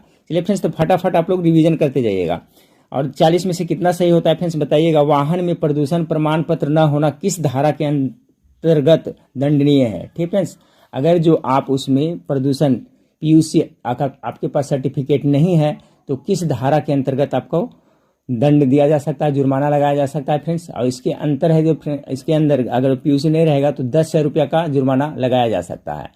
तो देखिए फ्रेंड्स 64 का करेक्ट आंसर हो जाएगा आपका धारा 190 का 2। ठीक है, धारा 190 के 2 के तहत फ्रेंड्स आप पर क्या जुर्माना लगाया जा सकता है। चलिए 64 नंबर सवाल हो गया फ्रेंड्स। 65 नंबर सवाल को देखिए, 65 नंबर सवाल आप लोग के सामने है कि ट्रैफिक सिग्नल में लाल बत्ती का अर्थ होता है। ठीक ठीक है फ्रेंड्स। अगर लाल बत्ती है तो क्या होगा इसका 65 का, तो 65 का जो करेक्ट आंसर हो जाएगा फ्रेंड्स ऑप्शन नंबर सी एकदम कि रुक जाएं। लाल बत्ती है तो क्या हो जाएगा, रुक जाएं। पीला बत्ती रहेगा फ्रेंड्स तो धीरे धीरे चलने के लिए बोला जाता है, लेकिन लाल है तो आप वहां पर पूर्ण रूप से स्टॉप करना पड़ेगा आपको गाड़ी। 66 नंबर सवाल को देखिए, ड्राइविंग लाइसेंस की वैधता कितने वर्षों की होती है नए नियम के अनुसार। ठीक है फ्रेंड्स, अगर आप ड्राइविंग लाइसेंस बनाए हैं तो नया नियम के अनुसार कितना वर्ष तक वैलिड रहेगा। 66 का करेक्ट आंसर क्या हो जाएगा फ्रेंड्स, ये 15 वर्ष के लिए वैलिड रहता है। कितना, 15 वर्षों के लिए वैलिड होता है फ्रेंड्स। इसके बाद क्या होता है, लाइसेंस का नवीकरण यानी रिन्यू करवाना अनिवार्य होता है। चलिए 67 नंबर सवाल आपका है कि साइलेंसर निकाली गई गाड़ी को चलाना किस प्रकार का अपराध है। आप बिना साइलेंसर निकाल करके गाड़ी नहीं चला सकते फ्रेंड्स, क्योंकि ध्वनि प्रदूषण होता है। तो कैसा हो जाएगा फ्रेंड्स 67 का, तो ये आपका ध्वनि प्रदूषण है। ठीक है फ्रेंड्स, क्योंकि इससे ध्वनि प्रदूषण बढ़ जाएगा। अगला है फ्रेंड्स आपका नो पार्किंग बोर्ड का उल्लंघन करने पर दंड क्या है। अगर जो वहाँ पर नो पार्किंग है वहाँ पर आप गाड़ी लगा देते हैं फ्रेंड्स, तो अगर इसमें तो दंड कितना रहेगा फ्रेंड्स, तो आपका 1000 रुपया का दंड लग सकता है फ्रेंड्स, और वाहन वहां से उठा करके टो करके ले जा सकता है। तो 68 का करेक्ट आंसर क्या हो जाएगा फ्रेंड्स, ऑप्शन नंबर सी। तो फटाफट रिवीजन करते चलिए, वाहन चलाते समय मोबाइल का उपयोग करने पर दंड क्या है। ऐसे भी फ्रेंड्स वाहन चलाते समय आपका मोबाइल का उपयोग नहीं करना चाहिए, इससे क्या दुर्घटना होने की संभावना बढ़ जाती है। तो 69 का जो करेक्ट आंसर क्या होगा फ्रेंड्स, आपका 5000 रुपया। ठीक है, मोबाइल गाड़ी चलाते समय अगर मोबाइल पर बात कर रहे हैं आप पकड़े जाएंगे तो उसमें आपको 5000 रुपये तक का जुर्माना लगाया जा सकता है फ्रेंड्स, याद रखिएगा। और ये फ्रेंड्स यह मोटर वाहन अधिनियम कितना, तो 184, याद रखिएगा। मोटर वाहन अधिनियम 184 के तहत यह क्या है, एक तरह का अपराध है फ्रेंड्स। 5000 रुपया जुर्माना और लाइसेंस आपका निलंबन किया जा सकता है। ठीक है, तो वाहन चलाते समय मोबाइल का उपयोग न करना चाहिए। अगला फ्रेंड्स गिव वे बोर्ड का क्या अर्थ होता है। गिव मतलब देना, वे मतलब रास्ता। तो क्या हो जाएगा फ्रेंड्स, अन्य वाहनों को पहले निकलने दे। 70 का करेक्ट आंसर क्या हो जाएगा, ये हो जाएगा ना, अन्य वाहनों को पहले निकलने दे। गिव वे यानी कि जो आगे जाना चाहता है उसको रास्ता दे। 71 नंबर सवाल आपका है कि क्या सभी मोटर चालकों के लिए फर्स्ट एड किट रखना आवश्यक है। जी हाँ, फर्स्ट एड किट मतलब समझ रहे हैं कि मान ले कहीं पर छोटी मोटी दुर्घटना हो जाता है, एक्सीडेंटल केस हो जाता है, तो क्या फर्स्ट एड किट रहता है फ्रेंड्स, वहां पर तुरंत में ट्रीटमेंट किया जा सकता है। इसलिए जितने भी प्रकार के वाहन है फ्रेंड्स सभी को फर्स्ट एड किट रखना अनिवार्य होता है। तो ऑप्शन नंबर ए इसका करेक्ट आंसर हो जाएगा। यातायात संकेतों की अनदेखी करना किस धारा के अंतर्गत आता है। ठीक है, यातायात संकेत जो है फ्रेंड्स उसका अगर फॉलो नहीं करते हैं फ्रेंड्स तो उसमें क्या है, आपको जुर्माना भी लगाया जा सकता है। तो किस धारा के अंतर्गत ये आता है, तो 72 का करेक्ट आंसर होगा फ्रेंड्स, धारा 119 बाई कितना 177, इसका एक करेक्ट आंसर हो जाएगा। ठीक फ्रेंड्स, तो धारा 177 के तहत इसके उल्लंघन पर जुर्माना निर्धारित किया गया है। पहली बार उल्लंघन करिएगा फ्रेंड्स तो 500 रुपया, और बार बार उल्लंघन करिएगा तो कितना 1500 रुपया तक का जुर्माना लगेगा। इसलिए यातायात संकेत की अनदेखी नहीं करना चाहिए। जिस तरह से यातायात संकेत है उसी को फॉलो करके गाड़ी ड्राइव करना चाहिए। अगला 73 नंबर सवाल आपका फ्रेंड्स कि 2 पहिया वाहन में अधिकतम कितने व्यक्ति बैठ सकते हैं। 2 पहिया वाहन में कितना बैठ सकते हैं, 2 पहिया वाहन इसमें 2 ट्रिपल लोडिंग में फाइन मार दिया जाता है फ्रेंड्स, आप लोग को पता है। तो 2 पहिया वाहन में 2 ही व्यक्ति सफिशियंट होते हैं फ्रेंड्स, 2 व्यक्ति। तीसरा फ्रेंड्स क्या बैलेंस गड़बड़ा सकता है और चलाने में दिक्कत हो सकता है, कहीं पर भी कुछ ऐसा अगर एकाएक ब्रेक लगाएं तो गाड़ी नहीं संभलती है, इसलिए फ्रेंड्स 2 ही का अलाउड रहता है 2 पहिया में। 74 नंबर सवाल आपका है कि सड़क दुर्घटना की स्थिति में सबसे पहले क्या करना चाहिए। अगर सड़क दुर्घटना हो जाती है तो सबसे पहले क्या करना चाहिए, तो जो भी पीड़ित है, जो घायल है, एक्सीडेंट के कारण हुए हैं, उसको सबसे पहले क्या करना चाहिए, तो अस्पताल, पीड़ित को अस्पताल ले जाना चाहिए। ठीक है फ्रेंड्स, अगला है फ्रेंड्स कि हॉर्न प्रोहिबिटेड बोर्ड कहाँ लगाए जाते हैं, यानी कि हॉर्न का रोक लगाने के लिए बोर्ड कहाँ लगाया जाता है फ्रेंड्स, तो आप लोग को पता है जहाँ पे अस्पताल है, जहाँ पर स्कूल के है वहाँ पर क्या है फ्रेंड्स, वहाँ पर बोर्ड लगा रहेगा। देखिए हॉर्न का सिग्नल पर रहेगा, उस पर क्रॉस लगाया रहता है, यानी वहाँ पर आप हॉर्न नहीं का उपयोग ज़्यादा नहीं कर सकते हैं। अगर ऐसा करते हैं फ्रेंड्स तो पकड़े जाने पर क्या हो जाएगा, आपको जुर्माना लगाया जा सकता है। ठीक है, पर ये भी जो भी इलाका होता है ये क्या होता है, संवेदनशील क्षेत्र होता है फ्रेंड्स। ठीक है, उल्लंघन करने पर आपका कितना, तो 2000 रुपया का दंड यानी जुर्माना के रूप में लिया जा सकता है। 76 नंबर सवाल देखिए, 76 नंबर सवाल क्या कर रहा है, वाहन का ब्रेक लाइट क्यों जरूरी है। ब्रेक लाइट इसलिए जरूरी है फ्रेंड्स कि आप लोग को पता होगा 76 का क्या हो जाएगा, संकेत देने के लिए, क्योंकि आप आगे चल रहे हैं फ्रेंड्स, अब ब्रेक मारिएगा तो क्या पीछे जो चल रहे हैं वाहन उससे सावधान हो जाते हैं कि हाँ आगे वाला है जो क्या है ब्रेक लगाया है, इसलिए आप भी उस गाड़ी को अपना स्लो कर लेंगे, कंट्रोल कर लेंगे, इसलिए आपका ब्रेक लाइट लगाया जाता है। जब भी देखिए ब्रेक मारते हैं तो डीप कलर का, रेड कलर का बटन जलता है फ्रेंड्स, इससे पीछे वाला क्या होता है, सावधान हो जाते हैं। 77 नंबर, यू टर्न प्रोहिबिटेड चिन्ह का अर्थ क्या है? 77 का करेक्ट आंसर क्या होगा फ्रेंड्स? ठीक है, अभी हम लोग 76 के देख लिए फ्रेंड्स। 77 का जो करेक्ट आंसर यू टर्न न ले। प्रोहिबिटेड मतलब क्या होता है, रोक होता है, यानी कि जहाँ पर रोक यू टर्न प्रोहिबिटेड रहेगा फ्रेंड्स, वहाँ पर चिन्ह लगा रहेगा, तो वहाँ पर आपका यू टर्न नहीं लेना है, नहीं तो वहाँ पर क्या एक्सीडेंट हो सकता है। तो 78 का देख लिए फ्रेंड्स। 79 नंबर क्वेश्चन को देखें कि वैध ड्राइविंग लाइसेंस के बिना गाड़ी चलाने पर जुर्माना क्या है? वैध ड्राइविंग लाइसेंस के बिना, यानी कि आपके पास जो ड्राइविंग लाइसेंस है वो वैध नहीं है, वैलिड नहीं है, तो उसमें कितना जुर्माना आपको लगाया जा सकता है? तो 5,000 रुपया का जुर्माना लगाया जाएगा। ठीक है फ्रेंड्स, कितना? 5,000 रुपया का जुर्माना लगेगा फ्रेंड्स। और ये मोटर वाहन अधिनियम कितना? 181, याद रखिएगा, मोटर वाहन नियम 181 के अंतर्गत आता है। बिना लाइसेंस के, बिना वैध ड्राइविंग लाइसेंस के गाड़ी चला रहे हैं तो मोटर वाहन अधिनियम 181 के तहत आपको अपराध माना जाएगा फ्रेंड्स। ठीक है, और उसके तहत आपको 5,000 रुपया का जुर्माना लगाया जा सकता है।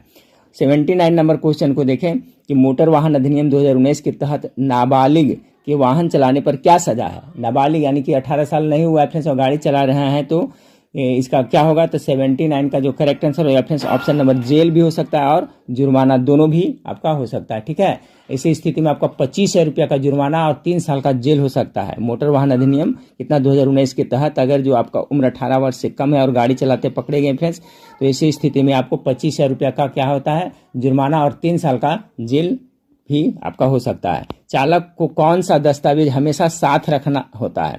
जो चालक है फ्रेंड्स उसको हमेशा कौन सा रखना है? तो वोटर कार्ड, आधार कार्ड, वाहन बीमा लाइसेंस, आरसी, पैन कार्ड। तो ऑप्शन नंबर सी 80 का करेक्ट आंसर होगा फ्रेंड्स। वाहन का बीमा भी रखना है, लाइसेंस भी रखना है, ड्राइविंग लाइसेंस रखना है, आरसी बुक भी आपको रखना है। ठीक है friends, RC book registration certificate होता है इसको गाड़ी का, वो भी रखना होता है।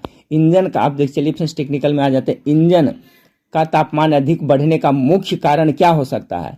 अधिक लुब्रिकेंट, रेडिएटर का fail, battery discharge, exhaust pipe का जाम। तो क्या होगा फ्रेंड्स? रेडिएटर ना, रेडिएटर क्या करता है? वाहन को ठंडा करता है, तो यही अगर फेल हो जाएगा तो क्या इंजन क्या अधिक आपका गर्म हो जाएगा।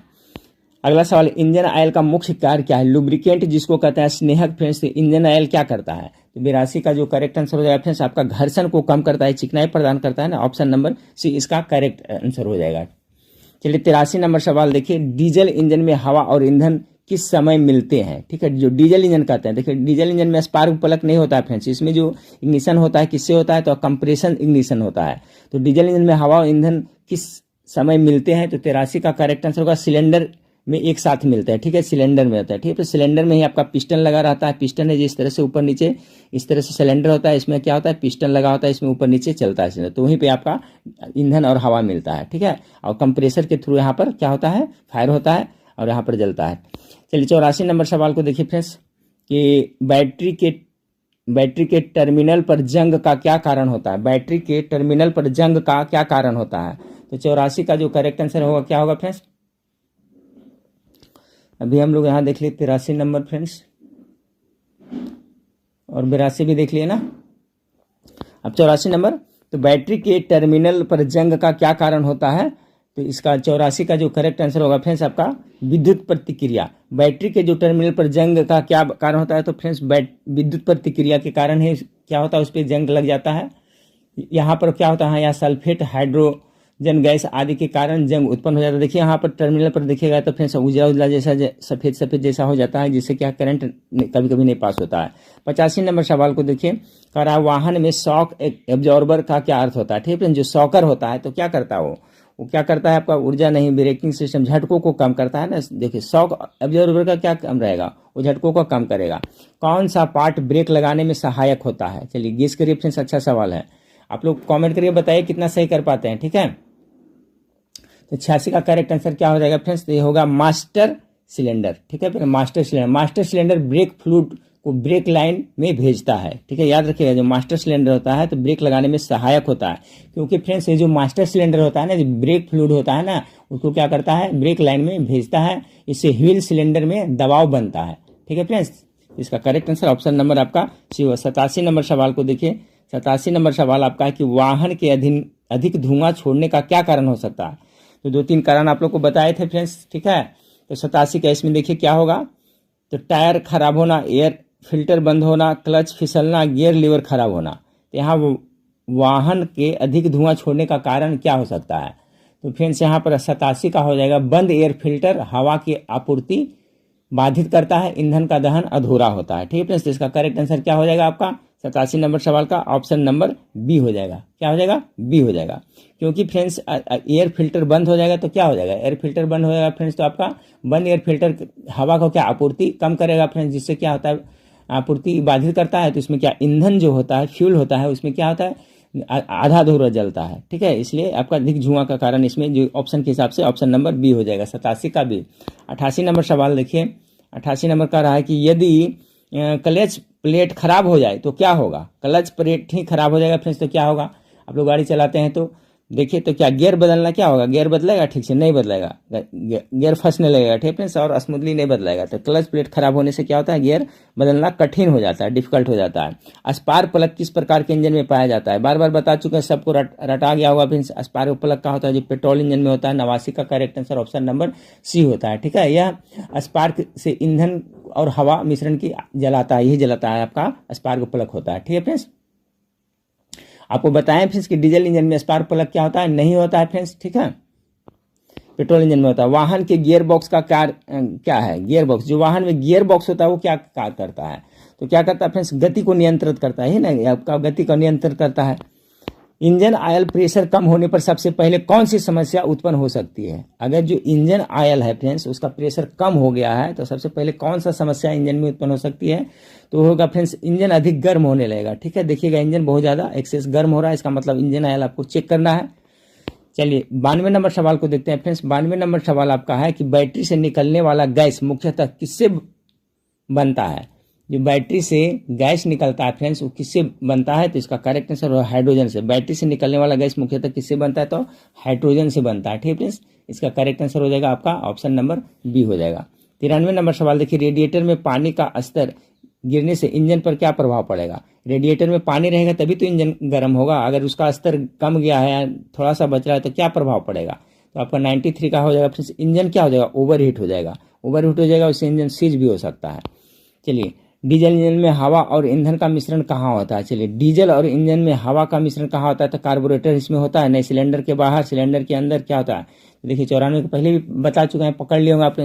ये डीजल इंजन में हवा और ईंधन का मिश्रण सिलेंडर के अंदर होता है। 94 का correct answer option number C होता है। वही पेट्रोल इंजन में कार्बोरेटर लगा होता है फ्रेंड्स, तो कार्बोरेटर ही जो ईंधन और फ्यूल को मिक्स करता है। तो याद रखिएगा कार्बोरेटर होता है जो आपका पेट्रोल इंजन में होता है फ्रेंड्स, डीजल इंजन में नहीं होता है। डीजल इंजन में हवा और ईंधन का मिश्रण कहाँ होता है? तो सिलेंडर के अंदर होता है। स्पार्क प्लग का मुख्य कार्य क्या है? यह स्पार्क प्लग है जो आपका पेट्रोल इंजन में लगा रहता है, क्या करता है? ये करेगा कूलिंग नहीं करेगा, ईंधन फिल्टर करना ये भी नहीं करेगा, स्पार्क उत्पन्न कर विस्फोट करना ताकि उसमें आपका दहन हो। ऑप्शन नंबर सी 95 का करेक्ट आंसर हो जाएगा। ठीक है, 96 नंबर सवाल फ्रेंड्स, वाहन में आरपीएम मीटर किसका माप करता है? ठीक है फ्रेंड्स, आरपीएम का फुल फॉर्म बताए थे, रेवोल्यूशन पर मिनट होता है फ्रेंड्स। तो इसका क्या काम करता है? तो 96 का correct answer option number C, engine की घूमने की गति की प्रति मिनट, वही ना, यानी इंजन की घूमने की गति प्रति मिनट को ही क्या आरपीएम कहा जाता है। ठीक है फ्रेंड्स, रेवोल्यूशन पर मिनट इसका फुल फॉर्म होता है, सभी लोग इसका याद रखिएगा फ्रेंड्स। 97 नंबर सवाल को देखिए कि अत्यधिक इंजन में अत्यधिक धुआं निकलने का कारण क्या हो सकता है? चलिए 97 का करेक्ट आंसर क्या होगा फ्रेंड्स? का जले हुए इंजन ऑयल का दहन। ठीक है फ्रेंड्स, जले हुए इंजन आयन का दहन के कारण भी क्या होता है फ्रेंड्स? अत्यधिक धुआं निकलता है। तो 97 का करेक्ट आंसर क्या हो जाएगा फ्रेंड्स? आपका ऑप्शन नंबर सी हो जाएगा। ठीक है, अगर इंजन आयन सिलेंडर में पहुंच जाए तो वहां जलकर धुआं बनता है। ठीक है फ्रेंड्स, या आमतौर पर रिंग खराब या वाल्व लीकेज के कारण होता है। धुएं का रंग क्या नीला या काला हो सकता है। ठीक है, तो इंजन में अत्यधिक धुआं निकलने का कारण क्या है फ्रेंड्स? तो ये तो होगा नहीं, ये होगा नहीं, आपका ऑप्शन नंबर सी इसका करेक्ट आंसर हो जाएगा। गाड़ी की चेसिस का मुख्य कार्य क्या होता है? देखिए गाड़ी में जो चेसिस होता है फ्रेंड्स, तो इसका मुख्य कार्य क्या होता है? तो इसका जो करेक्ट आंसर होगा फ्रेंड्स, पूरे वाहन को सपोर्ट देना होता है। चेसिस से पूरा सपोर्ट मिलता है ना। चेसिस वाहन का क्या एक तरह से ढांचा होता है। क्या होता है? ढांचा होता है जिस पर क्या अन्य सभी पार्ट्स जुड़े होते हैं फ्रेंड्स, और क्या होता है इसका पूरे वाहन को क्या एक सपोर्ट देता है। ठीक है, मजबूती प्रदान करता है। चलिए 99 नंबर सवाल को देखते हैं। डीजल इंजन में ग्लो प्लग का क्या कार्य होता है? देखिए ये ग्लो प्लग किस में होता है? तो डीजल इंजन में होता है, और स्पार्क प्लग किस में होता है? पेट्रोल इंजन में होता है। ठीक है फ्रेंड्स, तो इस तरह से रिवीजन करते रहिए, इससे आपको काफ़ी फायदा होगा। 99 का correct answer option number starting में सिलेंडर को गर्म करता है। ठीक है, देखिए ये ग्लो प्लग इसलिए भी लगाया था कि ठंड के मौसम में भी देखिएगा फ्रेंड्स ग्लो प्लग का डीजल इंजन में, क्योंकि डीजल इंजन जो होता है फ्रेंड्स सर्दी के मौसम में थोड़ा स्टार्टिंग में प्रॉब्लम होता है, और डीजल इंजन का रख रखाव भी हैवी होता है पर मजबूत भी होता है। ठीक है, तो स्टार्टिंग में सिलेंडर को गर्म करना है डीजल इंजन में ग्लो प्लग का काम होता है। तो इसका करेक्ट आंसर हो जाएगा फ्रेंड्स आपका ऑप्शन नंबर बी हो जाएगा फ्रेंड्स। इसमें क्या होता है फ्रेंड्स बताए थे, इसमें ईंधन ग्लो प्लग से ही ईंधन क्या होता है जल्दी जलता है और इंजन क्या स्टार्ट होता है, ठंडी के मौसम में बहुत काम आता है। चलिए 100 नंबर सवाल को देखिए कि ब्रेक फ्लूइड में नमी आने से क्या समस्या उत्पन्न हो सकती है। जो ब्रेक फ्लूइड होता है फ्रेंड्स लिक्विड होता है, उसमें अगर नमी आ जाता है तो क्या हो सकता है, ब्रेक फेल हो सकता है। ठीक है, option number C brake fluid hydraulic system के माध्यम से ब्रेक का कार्य करता है फ्रेंड्स। नमी आने पर क्या होता है, ब्रेक फ्लूइड का वाइलिंग होता है जो पॉइंट कम हो जाता है। ठीक है, क्या होता है इसका वाइलिंग पॉइंट कम हो जाता है। ठीक है, जिससे क्या अधिक गर्मी में यह उबल सकता है। ठीक है, जिससे ब्रेक में क्या होता है एयर आ जाती है, इससे क्या ब्रेक फेल होने की संभावना बढ़ जाती है। ठीक है फ्रेंड्स, तो देखिए आपका ये 40 प्रश्न था जो टेक्निकल से था। आप लोग जीके जीएस भी पढ़ते रहिए फ्रेंड्स। बाकी जो टेक्निकल क्वेश्चन इसे मैं करा रहा हूँ, इसके बाद फ्रेंड्स मैं अपने स्तर से भी कुछ इंपॉर्टेंट क्वेश्चन जो टेक्निकल से बना रहा हूँ फ्रेंड्स, उसका वीडियो 1-2 दिन में आप लोग को प्रोवाइड कराऊंगा। तो चलिए फ्रेंड्स नेक्स्ट वीडियो में फिर मिलते हैं। देखने के लिए थैंक यू, धन्यवाद।